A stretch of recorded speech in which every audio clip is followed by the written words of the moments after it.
नमस्कार, आप देख रहे हैं अमर उजाला.com और मैं हूं आपके साथ आदर्श झा।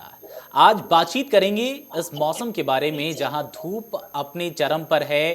इस चिलचिलाती धूप का क्या असर पड़ने वाला है, ऐसे में तमाम सवाल है।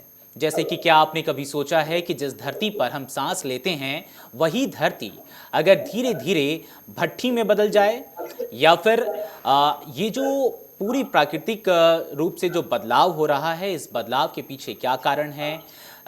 कई कॉन्सेप्ट हैं इसके पीछे, पश्चिमी विक्षोभ है, फिर अल नीनो है, तमाम तरीके के कॉन्सेप्ट है। फिर ये जो मौसम में बदलाव हो रहा है इसके पीछे के प्रमुख कारण क्या है, और ऐसे में लोगों को क्या करना चाहिए, कैसे वो अपने आप को इस धूप से बचा सकते हैं, क्या समस्याएं लोगों को आ सकती हैं। इन तमाम मुद्दों पर बातचीत करेंगे। इस पूरी बातचीत को विस्तार देने के लिए हमारे साथ अतुल कुमार सिंह जी हैं, वरिष्ठ वैज्ञानिक। अतुल जी, आपका बहुत बहुत स्वागत है अमर उजाला में। नमस्कार। सर, सबसे पहले तो मैं एक सीधा सवाल आपसे करूंगा और यही जानना चाहूंगा कि आखिर भारत में जो ये चिलचिलाती गर्मी पड़ रही है, इसके पीछे कारण क्या है, प्रमुख कारण क्या माना जा रहा है। देखिए, कई कारण होते हैं। ये प्री मानसून सीजन है, इसको हॉट वेदर सीजन भी कहा जाता है। तो सबसे ज्यादा गर्मी इसी सीजन में पड़ती है। लेकिन साल दर साल इसमें परिवर्तन होता है।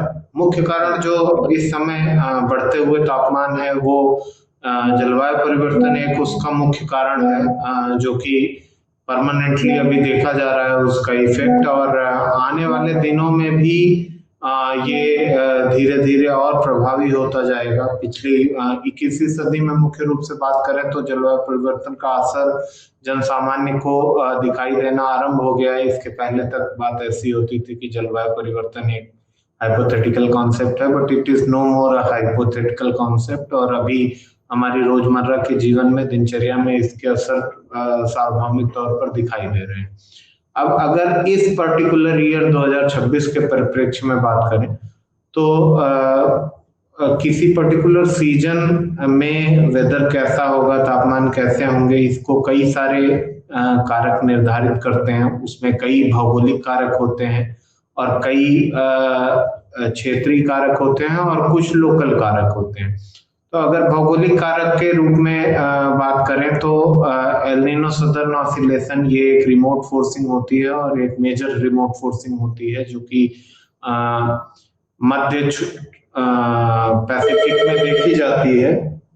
तो इसका जो असर होता है वो मुख्य रूप से जो है वो भूमध्य सागरीय प्रशांत महासागर में देखा जाता है, और इसकी वजह से जो अपर एयर सर्कुलेशन हैं वो प्रभावित होते हैं। इस वर्ष के पर मैं चाहूँगा कि ये जो अल नीनो कॉन्सेप्ट आप बता रहे हैं, इसको एकदम ही सरल भाषा में हम जानना चाहेंगे, क्योंकि ये एक ऐसा कॉन्सेप्ट है जो कि आम जीवन में, आम दिनचर्या में लोगों के जीवन में इसका इस्तेमाल नहीं होता है। तो इसे समझना बहुत मायने रखता है, क्योंकि साल दर साल हम देख रहे हैं कि जो तापमान है उसमें लगातार वृद्धि होती जा रही है। वो साल 2025 हो या फिर अभी का देख रहे हैं, और जैसे आप लोग भी बताते हैं कि अनुमान लगाया जा रहा है कि हर बढ़ते साल के साथ ये बढ़ सकता है। ऐसे में ये कॉन्सेप्ट बहुत मायने रखता है। इसे अगर सरल भाषा में अगर इसे ब्रेक डाउन करके बताया जाए तो कैसे समझा जा सकता है इसे। देखिए, एल नीनो जो है उसको अगर हम शाब्दिक अर्थ के बारे में बात करें तो एल नीनो का शाब्दिक अर्थ होता है छोटा बच्चा। और फिजिकली इसको अगर हम एक्सप्लेन करें तो जो मैंने बताया कि भूमध्य रेखा के आसपास के प्रशांत महासागर में, सेंट्रल पैसिफिक में, मतलब जो स्थितियां होती हैं वो ये होती हैं कि जो पेरू कोस्ट है अमेरिका की तरफ, वो अगर सामान्य की तुलना में ज्यादा गर्म हो जाए वहां पर एसएसटी सी सरफेस टेम्परेचर, तो इस परिस्थिति को हम एल नीनो कहते हैं। और अगर वो सामान्य की तुलना में ज्यादा ठंडा हो जाए तो उसको हम ला नीना कहते हैं। साधारण भाषा में इसको ऐसे समझ सकते हैं, एल नीनो की स्थिति तब होती है जब ये तापमान 0.5 डिग्री सेल्सियस से ज्यादा पॉजिटिव हो जाता है एनॉमली। और अगर यही एनॉमली -0.5 से ज्यादा हो जाती है तो उसको हम ला नीना कहते हैं। और -0.5 से +0.5 के बीच में जो एनॉमली होती है उसको हम न्यूट्रल नीनो कहते हैं, मतलब कि तटस्थ नीनो की स्थितियां कहते हैं।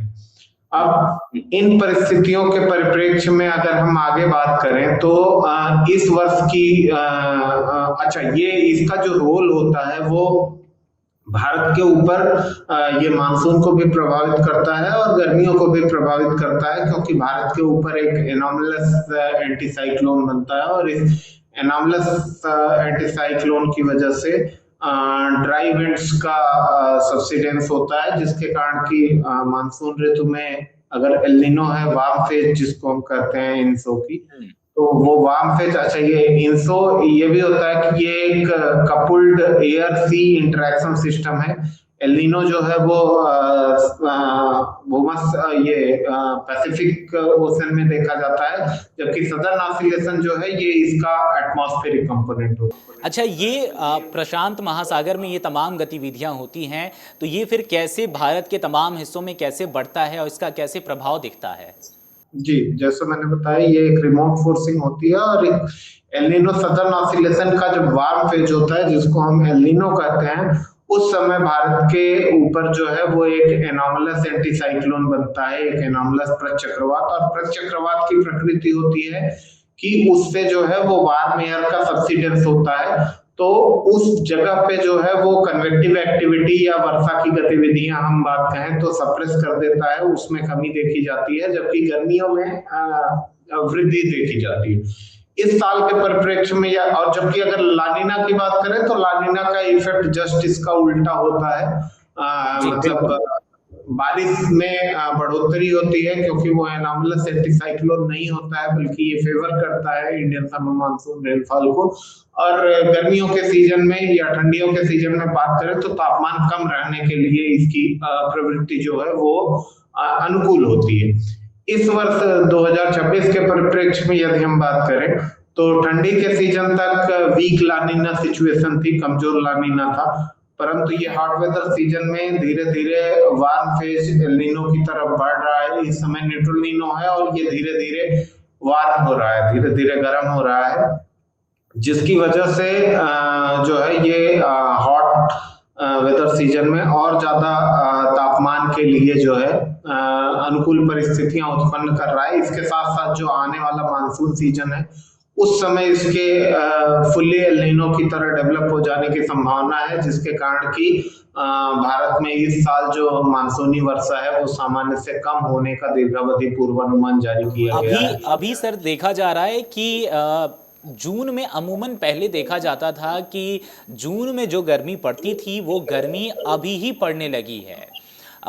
ये 40+ डिग्री सेल्सियस दर्ज करना अप्रैल के अंत में ही ये कई तरीके के सवाल खड़े करता है और लोगों के लिए ये कितना हानिकारक साबित हो सकता है।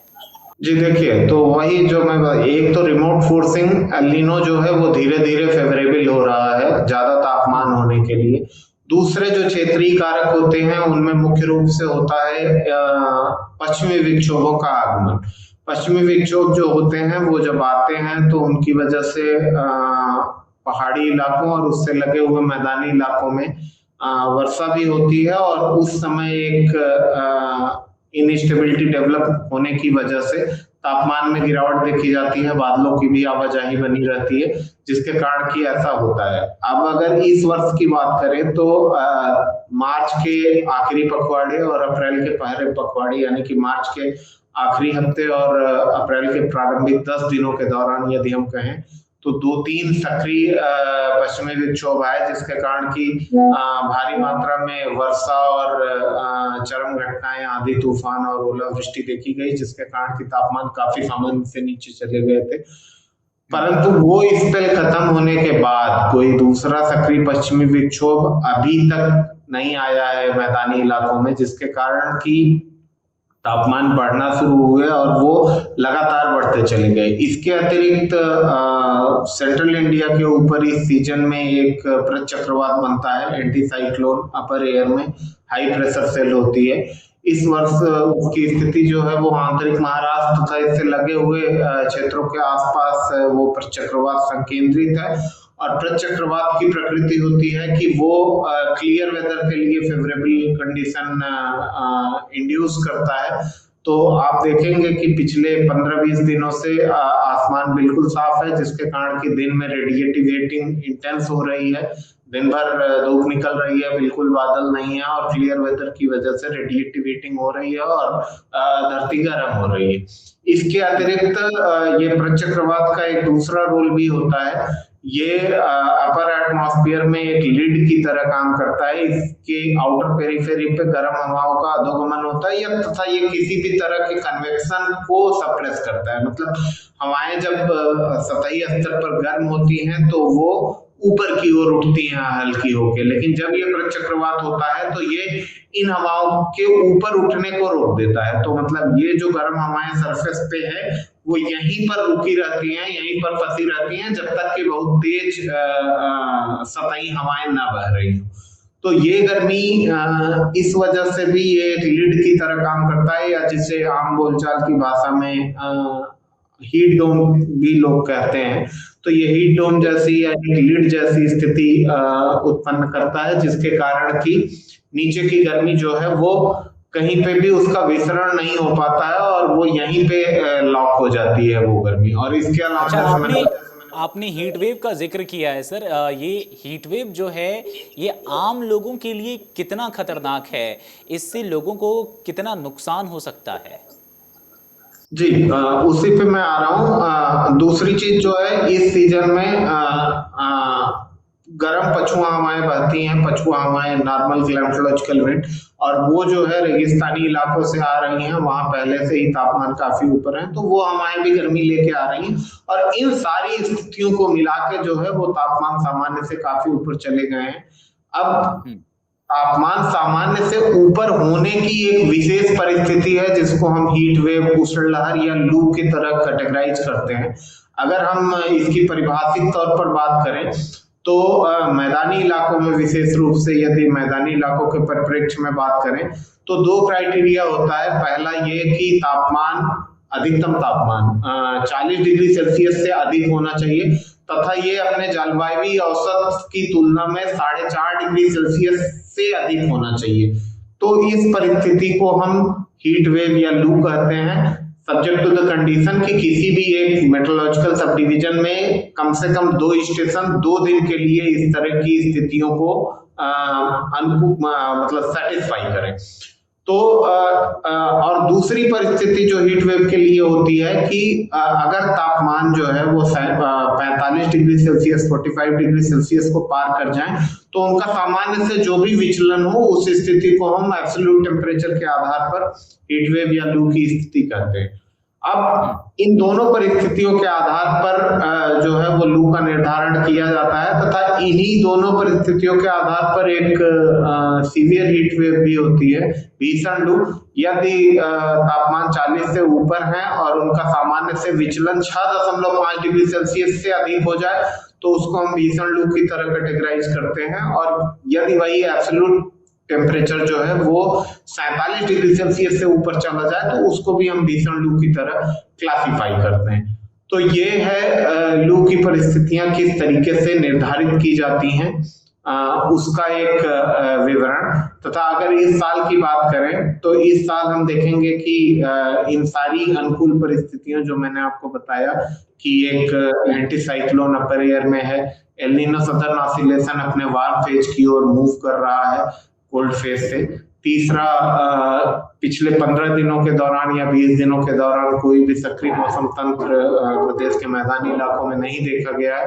और चौथी चीज कि निचले स्तर पर गर्म पछुआ हवाएं आ रही हैं। ये सारी परिस्थितियों ने इस गर्मी को बढ़ाने का काम किया और पिछले 3-4 दिनों के दौरान लू से भीषण लू की परिस्थितियां। आगे क्या संभावनाएं हैं? अभी जब अप्रैल के अंत में ही तापमान इतना अधिक हो गया है, अब ऐसे में आगे ये तापमान और कितना ज्यादा हो सकता है?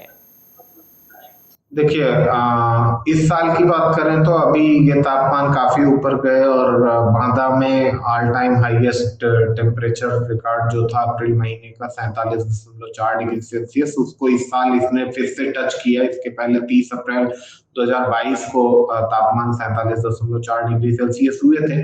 और दीर्घावधि पूर्वानुमान में हमने पहले भी बताया है कि इस साल जो है वो गर्मी ज्यादा होगी। अधिकतम तापमान प्रदेश के दक्षिणी पश्चिमी हिस्से को छोड़कर बाकी सारी जगहों पे सामान्य से अधिक रहेंगे।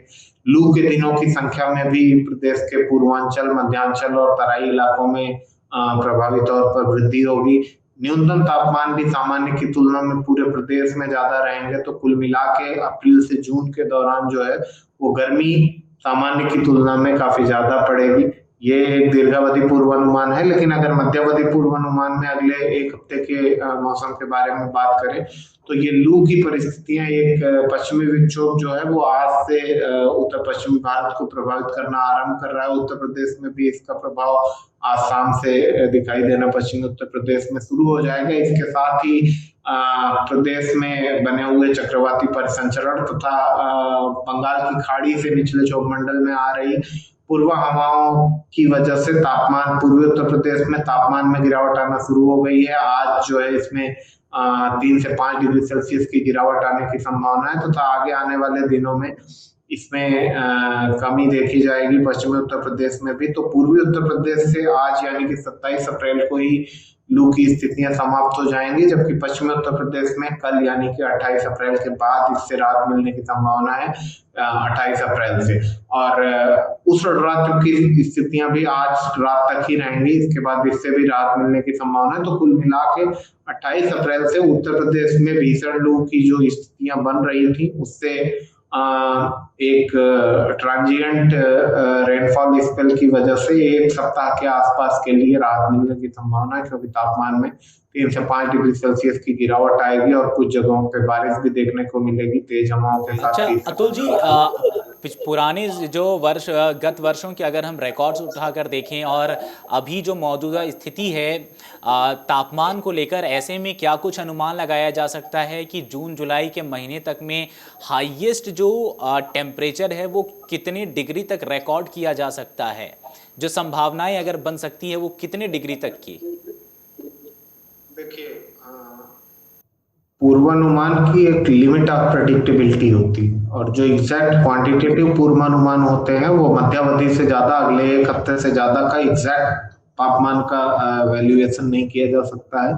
और इसको हम सिंगल फोरकास्ट सिस्टम कहते हैं। दीर्घावधि पूर्वानुमान जो पूरे सीजन के लिए होता है उसमें हम क्वालिटेटिवली इतना ही बता सकते हैं कि तापमान सामान्य की तुलना में ज्यादा रहेंगे या कम रहेंगे, हीट वेव के दिनों की संख्या बढ़ेगी या घटेगी, लेकिन एग्जैक्टली किस डिग्री तक जाएगा ये इतना एडवांस में बताना संभव नहीं है। दूसरी स्टेज जो होती है वो मंथली अपडेट होता है, उसमें हम रीजन वाइज, डिस्ट्रिक्ट वाइज ये बता सकते हैं कि इन जिलों में जो है वो तापमान सामान्य से ज्यादा या कम रहेंगे या हीट वेव के दिनों की संख्या में घटोतरी या बढ़ोतरी होगी।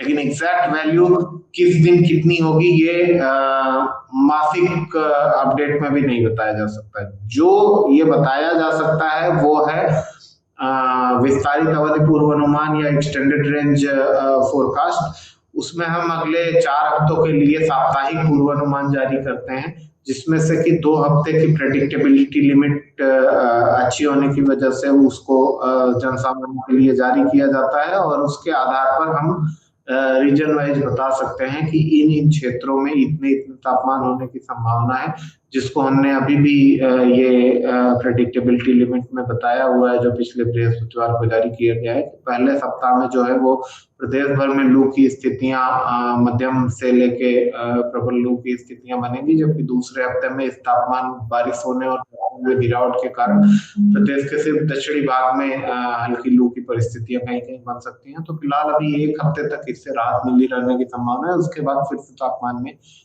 ये स्पेल खत्म होने के बाद बढ़ोतरी देखने को मिलेगी। अच्छा, अंत में एक ही सवाल है जिसका संक्षेप में मैं आपसे जवाब चाहूँगा कि ये जो फिलहाल में मौजूदा स्थिति है तापमान को लेकर, इसमें क्या कुछ प्रिवेंशंस अपनाने की ज़रूरत है? लोग अपने आप को किस तरीके से बचा सकते हैं इस चीज़ से? देखिए, जो हीट वेव की स्थितियां होती हैं, इसको प्रेडिक्टेबिलिटी इसकी अच्छी है। दूसरी चीज की इसका टाइम फिक्स होता है। सबको पता होता है कि हीट वेव जो है वो पीक सनशाइन आवर्स में होती है। दोपहर को बात करें तो मुख्य रूप से 12 बजे से 3, साढ़े 3, 4 बजे तक, या अगर हम मई जून में जाएंगे तो 11 बजे से 4, साढ़े 4 बजे तक कह सकते हैं। तो इस समय जो पीक हीट आवर्स होते हैं उस समय हमें डायरेक्ट सन एक्सपोजर को to the maximum extent possible avoid करना है, सीधे सूरज में खड़े रहने से बचना है जहां तक संभव हो।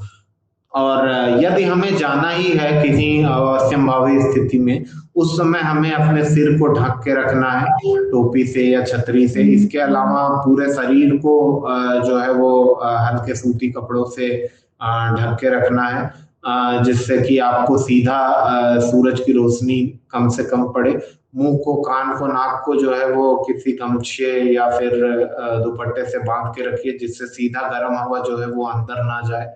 और आप थोड़ी थोड़ी देर में ठंडे एवं तरल पेय पदार्थ लेते रहें, जिससे कि बॉडी हाइड्रेटेड रहे। डिहाइड्रेशन मुख्य कारक होता है जिसमें हीट वेव की वजह से नुकसान पहुंचता है। तो डिहाइड्रेट ना होने पाए बॉडी, बच्चों को, बूढ़ों को, गर्भवती महिलाओं को, इसके अतिरिक्त बीमार लोगों को इसका असर जल्दी होता है, तो उनको सबसे पहले एक्सपोजर से बचना है। इसके अतिरिक्त कुछ कार्य ऐसे होते हैं जिनको धूप में ही काम करना पड़ता है, जैसे श्रमिक हुए या कुछ और भी ऐसे कार्य होंगे जिनको कि चलना पड़ेगा, दोपहर में धूप में रहना पड़ेगा। तो उनके लिए कार्यावधि इस हिसाब से रेगुलेट की जानी चाहिए कि ये पीक हीट आवर्स 12 से 4 के बीच में कम से कम देर सनशाइन एक्सपोजर हो। तो उसके लिए उनके कार्यावधि को परिवर्तित किया जा सकता है, स्कूल की टाइमिंग्स को परिवर्तित किया जा सकता है कि सुबह जल्दी काम करना शुरू करें या सुबह जल्दी स्कूल खुलें और वो जल्दी बंद हो, या फिर अगर दिन भर का काम है तो सुबह जल्दी शुरू हो और दोपहर को उनकी 2-3-4 घंटे की छुट्टी कर दी जाए, फिर शाम को फिर से उनसे काम लिया जाए। अन्यथा की स्थिति में यदि काम लगातार किया जाना है पर कुछ देर छाया में, कुछ देर धूप में, तो उसको इस हिसाब से रेगुलेट किया जाना चाहिए कि सुबह और शाम के समय जो है वो बाहर का काम करे, जबकि दोपहर के समय जो है वो छाया में काम करे। तो इस तरीके से कुछ सावधानियां बरत के हम अपने आप को बिल्कुल हीट वेव से बचा सकते हैं। बिल्कुल जी। तो बहुत बहुत धन्यवाद अतुल जी, आपका। आपने बहुत बारीकी से चीज़ें बताई हैं और ये कहीं ना कहीं लोगों के हित में है और लोगों को इसका अनुसरण भी करना चाहिए, क्योंकि जिस तरीके से अभी हीट वेव चल रही है, सरकार ने भी कई तरीके के जो गाइडलाइंस है वो जारी कर दिए हैं। अब ऐसे में आने वाला समय बताएगा कि ये जो तापमान है इसमें वृद्धि होती है या फिर ये जो हीट वेव है वो लगातार चलता रहेगा। लेकिन जैसा कि आपने बताया कि कुछ इलाकों में अभी आने वाला सप्ताह जो है वो कहीं ना कहीं राहत की सांस लेकर आ सकता है। इस बातचीत के लिए बहुत बहुत शुक्रिया अतुल जी आपका, और हमारे साथ जुड़ने के लिए भी आपका बहुत बहुत शुक्रिया। तो जैसा कि आपने देखा कि अतुल जी ने बताया कि किस तरीके से जो मौसम है वो बदलता जा रहा है और आने वाला वक्त जो है वो कैसा होगा, क्या कुछ सावधानियां आपको बरतनी चाहिए, ये तमाम मुद्दों पर बातचीत हुई है। इस पूरे मुद्दे को लेकर आपकी क्या राय है हमें ज़रूर बताएं, और देश और दुनिया की तमाम बड़ी खबरों के लिए आप देखते रहें अमर उजाला। अगर आप ये वीडियो YouTube पर देख रहे हैं तो हमारे चैनल को सब्सक्राइब कर बेल आइकन दबाएं, और Facebook पर देख रहे हैं तो हमारे पेज को लाइक करें।